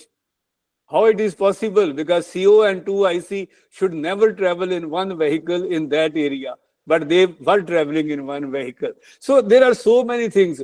Oinam happened a very massive attack in Senabadi. So again, we issued lessons learned. But after 3 or 4 months, 3-4 months, every duty is done religiously. After that, it is back to square one. And as a result, again, zero tolerance cannot be possible because by that time they move their targets. They see, okay, here they have taken care of that. So let us move to some other and they will pick up some. But in this particular case, how it was possible, there are a lot of questions which the people who were at the helm of affairs need to answer, that how come so many people were assembled there and it was not known when somebody from as much as Bombay and South could plan it. They could organize the trips online. That means everything was open. But how some particular element was not aware, so I'm not going further on that. And unless Brigadier Kuldip Singh wants to add something to what I said, or counter me, or support me on this. No, so I absolutely support what you are saying, and you are very right. I just want to add two things. You see, we have zero tolerance. The terrorists don't. It's a game. So that does not mean that there's anything wrong with our having zero tolerance. So I'll come back to what I said initially. You see, we don't really understand and celebrate how tough, from 2003 onwards, I have been in this business. And there were hundreds and hundreds of, I could perhaps list out maybe over about 4,000 to 5,000 instances in which attacks have been thwarted in about my tenure. Timely interventions, this thing. The problem is that nobody wants to advertise that. Why? Because, the gathering of the information and the intelligence tends to reveal how you got that information. And we don't celebrate that. So one is that. Second is you really got to look at how technology has progressed and how terrorism has progressed. Terrorism has moved from that, get together, plan physically, to that lone wolf. One encrypted message, and a person, a sleeper, or an aggrieved person who, is a victim of something, of violence or something like that, who's aggrieved, people are watching him, and he becomes a lone wolf. Today, terrorism was not very easy in the past. Today, you can manufacture a bomb with a pressure cooker. Imagine, a gas, a cylinder can be converted into a bomb. You can make explosives at home, like TATP, which was used by that airline bomber. He made it at home using normal commercial explosives. So therefore, to expect a very determined body and a bunch of rogue people supporting these things, that you will get nothing, no. I'm not justifying it, that why it is happening, but we have to understand at the broader level that no matter how much you do, if you look at the United States, they have such a huge budget. They have about 17, what we call, intelligence agencies. The intelligence fraternity, starting off from, geospatial, the CIA, etc. Yet they have not been able to stop every attack. And I must tell you that having worked with the Indian, I think we underestimate our people. Our intelligence agencies, I think, are perhaps some of the best in the world. But the problem is they don't speak out.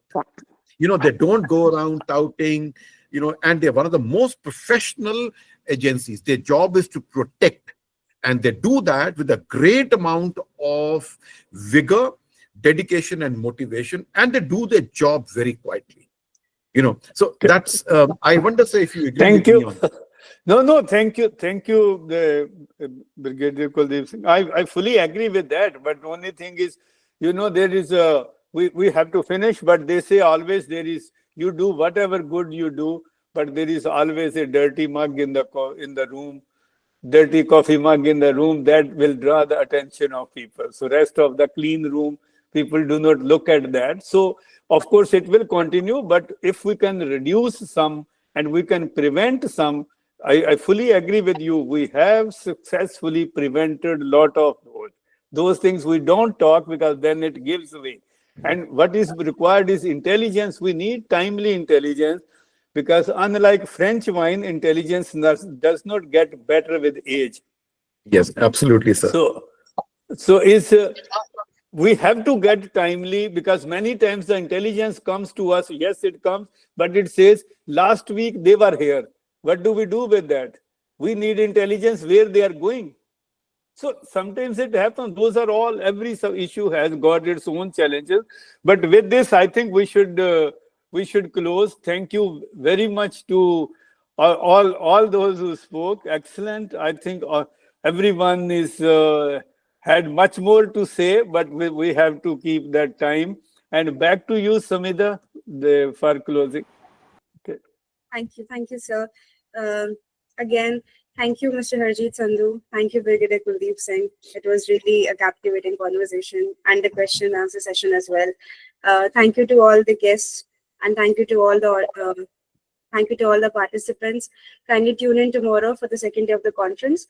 We will be talking about the Baloch dilemma. We will be talking about the Tahaffuz movement, and we will also be talking about the impending garrison of Pakistan and the new geopolitical idea of Pakistan. So we look forward to host you tomorrow. Thank you. Thank you, Harjit, sir. Thank you so much, sir. Thank you, Brigadier sir. Sure, we will be in touch. Okay, pleasure meeting.